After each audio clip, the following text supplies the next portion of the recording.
Teacherpreneur is on TPT. It's all about the clipart, baby. This is the No-Frills Teacher Podcast.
Hello, everyone, and welcome to episode 6 of the No-Frills Teacher Podcast.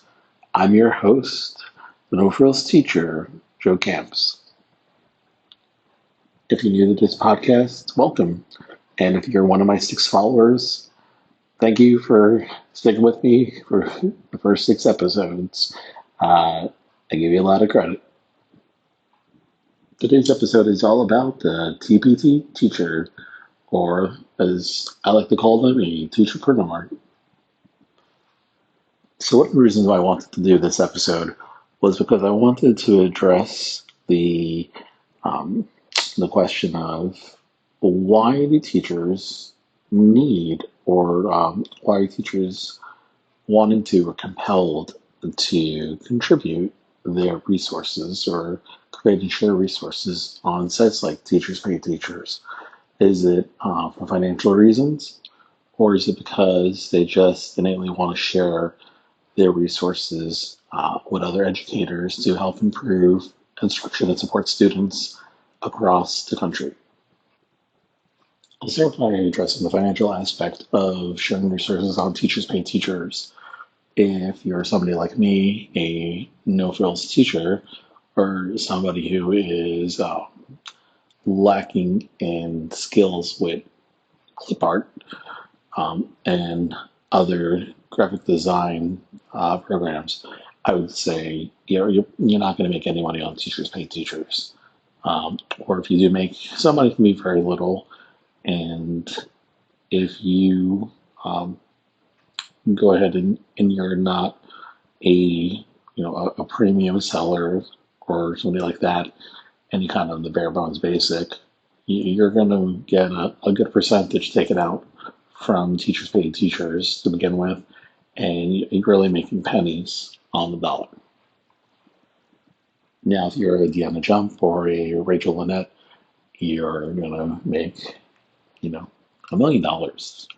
And I believe that, if I'm not mistaken, Deanna Jump makes on average about $80,000 a month on Teachers Pay Teachers. And she was actually the first millionaire, full-time teaching millionaire from Teachers Pay Teachers. And then Rachel Lynette was second, according to Teachers Pay Teachers.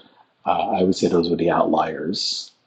And that's a testament to the amount of time and effort and work and dedication they have to creating these wonderful resources and sharing them with educators.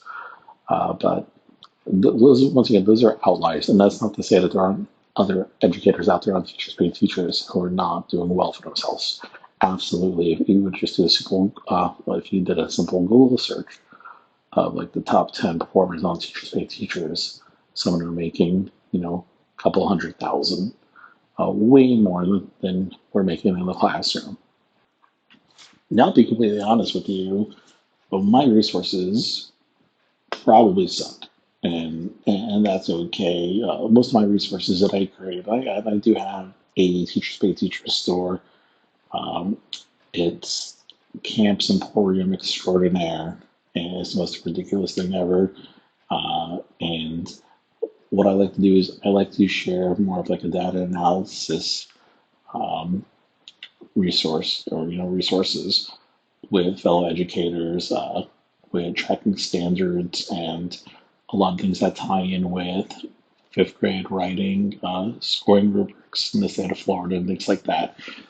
And honestly, I was so surprised by the percentage that's taken out, which I want to say is like about 45% automatically is taken out when I sell something on Teachers Pay Teachers for the level that I am at, that I thought it was better to just give back and make everything free. So all of my resources are absolutely free for download because I just try to give back, and I'm realistic and I know that I'm not going to ever make a second income on Teachers Pay Teachers. So for myself personally, when I use Teachers Pay Teachers, it's just to give back and share my resources.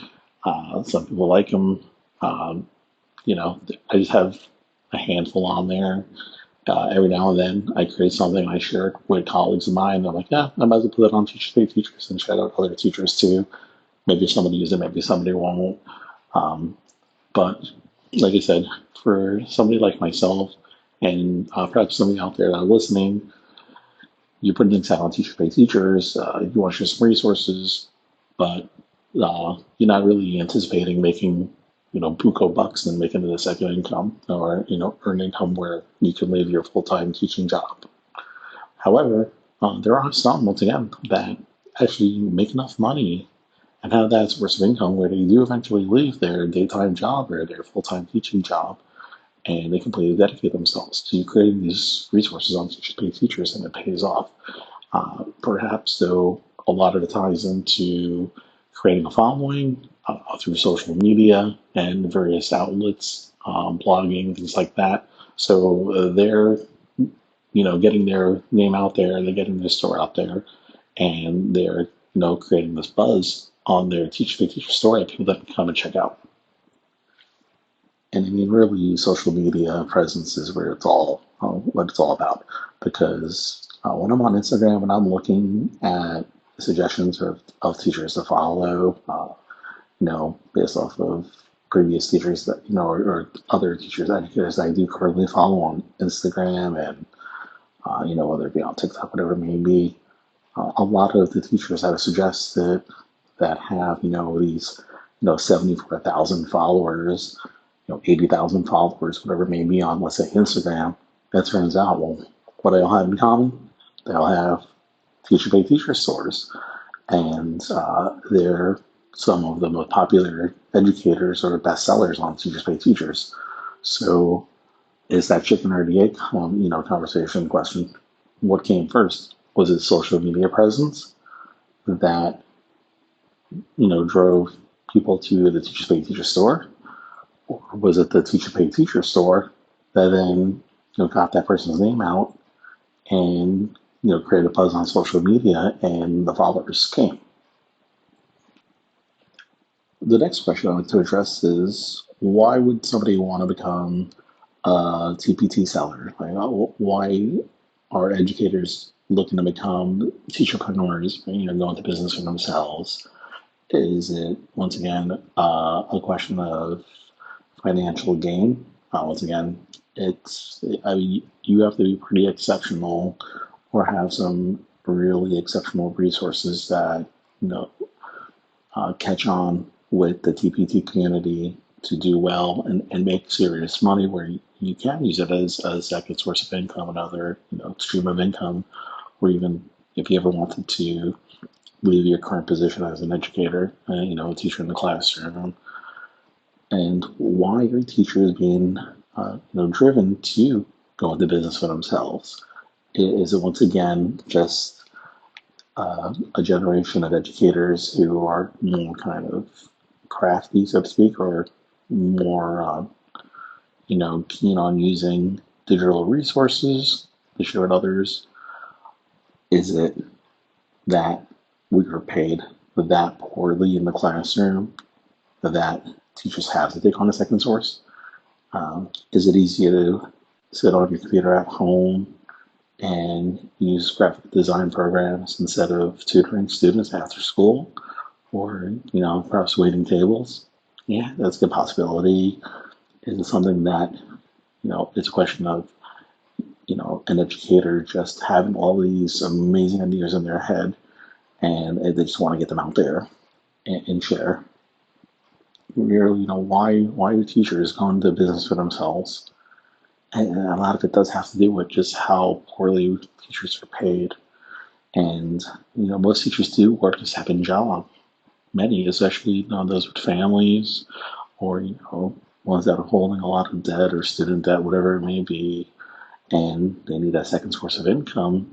I mean, I remember when I first started teaching, I was working a second job at the mall in retail on weekends and some evenings, just because, as we all know, teachers don't get paid a lot. So, but to see teachers, move more to working a second job, so to speak, or looking for a second source of income, and still keeping it within the realm of education and not be tutoring or anything like that, then maybe that's why a site like Teachers Pay Teachers is so appealing to educators out there. Whether you make $1 a month on Teachers Pay Teachers or $80,000 a month on Teachers Pay Teachers, I say probably with a thank you.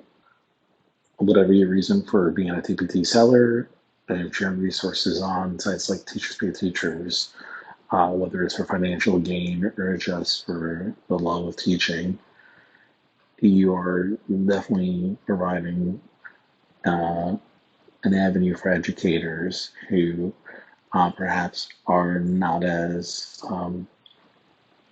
you know, I don't necessarily say capable, because we're all capable, but perhaps someone who, like myself, you know, doesn't dedicate the time to, or have the time to, or um, you know, lacks perhaps some skill in creating, these resources, these hands-on, engaging resources to use with students.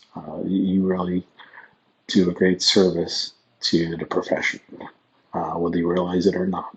And if you are listening to this podcast and you happen to be a seller on Teachers Pay Teachers, uh, I'd love to hear from you in the comments and kind of tell us a little bit about why you know have chosen, or why you continue to share resources or upload resources on sites like Teachers Pay Teachers. Is really, it's all about helping one another out and supporting students. We may not all be a Indiana jump on Teachers Pay Teachers.